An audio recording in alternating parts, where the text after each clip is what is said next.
I speak before you in the exercise of my personal and collective privilege to raise my dismay to this fellow counselor of us.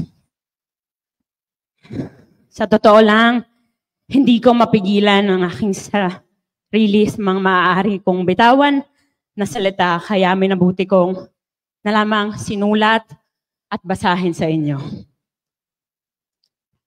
Noong nakaraang Lunes, isang kapwa ko konsehal ang kinamayan ako para formal magpaalam sa kanya bago sumakay ng elevator. Ngunit, imbes na maayos na pagkamayan ang mangyari, kinamayan niya ako at dinutdot ang aking palad ng ilang beses. Senyales na inaaya ako makipagtalik sa kanya sa harap ng mga barangay officials at opisyal ng gobyerno ng lungsod. Sa dismay ako, tinanggal ko ang kamay at agad nagsalita sa kanya na may galit na pigil na pigil. Kuya, ano ba naman? Pati ba naman ako? Na ultimong naging reaksyon niya ay ngumuting parang manyakis. Hanggang sa pagbaba natin, hinihintay kong humingi ka ng paumanhin. Ngunit nagpaalam ako sa'yo at nag-iintay ako. I usually address you, Kuya. Dahil nire-respeto kita, na tuluyan tayong maghiwalay na patungo sa parking. Sabi ko, Konsi, bye. Wala pa rin at ngiti lang sa mukha mo ang inulit mo. Alam mo ba, nung araw na yon, hindi mo ako pinatulog. Ilang beses kong inulit-ulit yung ginawa mo sa kamay ko. Iniisip ko, may ginawa ba ako sa'yo? Binalikan ko yung mga encountered instances natin. Nabastos ba kita? Dinesrespeto ba kita? May nagawa ba ako sa'yo para bastusin mo ko ng ganon? Sa galit ko sa'yo na hindi ko mailabas, isang linggong kumakabog ang dibdib ko. Sa galit sa'yo, wala naman akong pinakitang di maganda sa'yo. Bakit mo ako binabastos? Ngayon, papalabasin mong sensitibo ako. Dahil sumunod na araw, pinaranggan ka sa post ng magulang ko. Walang pangalan. Guilty ka agad.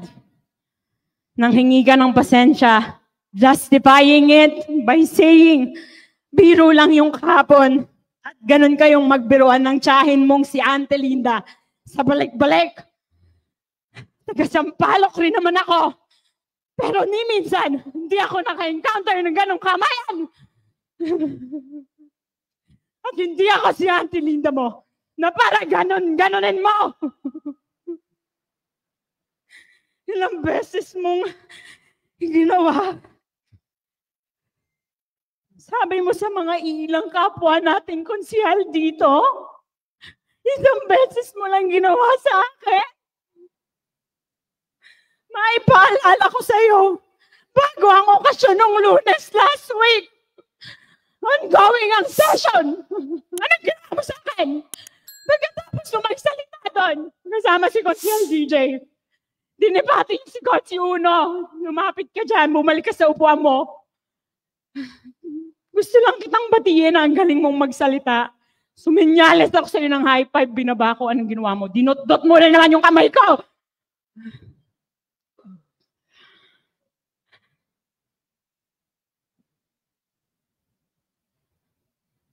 Pero pinalambas ko yun nung araw na yun. Hindi pa natatapos. Patapos ang Agosto. Naaalala mo rin. Tinanong mo ako, anong gagawin ko sa huling linggo ng buwan na iyon?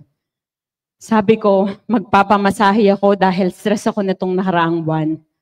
Sa sagot mo, inabisuhan mo kung subukan ko ang yoni massage na hindi ko naman alam kung anong ibig sabihin nun. Wala akong ideya kung ano ba iyon. Yung mukha mo habang kinukwento ang massage na iyon ay para bang nagpipigil ng tawa dahil sabi mo, nag-training ka sa China noon. 6 weeks ka doon. Hindi ko pinansin At nang may lumapit na isang kasamahan natin rito sa konseho, nag-uusap tayo, pinasok mo na naman ang yoni massage. At tinanong ako ng isang konsehal, nakausap natin. Ang sagot ko, hindi ko alam.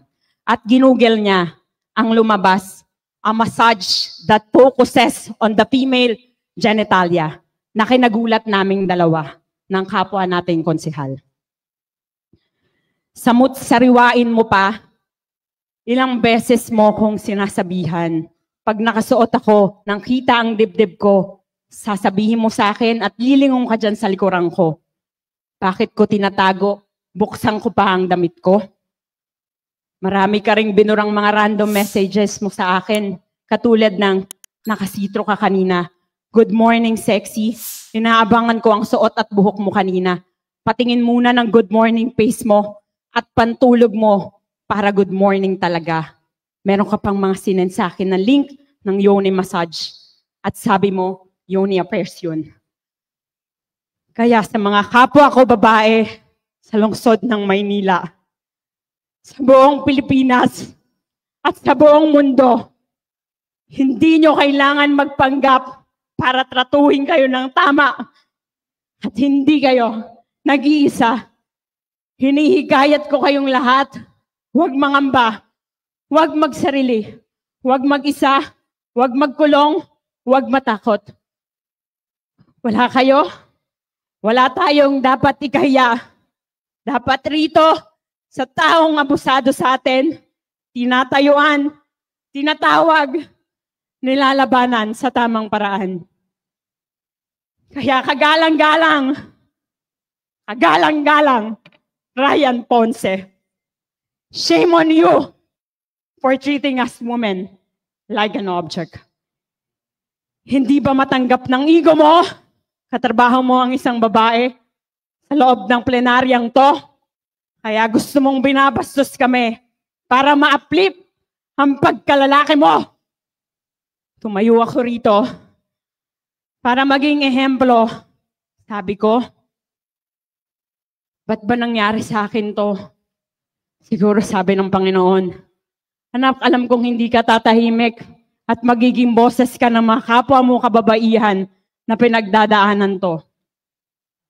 Naway magsilbing aral sa ating lahat to. Alam nyo, kadalasan, sa mga nababalitaan ko at napapanood, sa isang work environment, may stigma. Pag nilabanan mo ang mga tulad neto, lagi kang na-isolate, making you feel like may mali sa'yo for standing. Kaya maraming nagpapakamatay eh. Bihira ang gustong makinig at umintindi. Was this worth it? Yes. Is it worth it for my sanity? Maraming salamat po.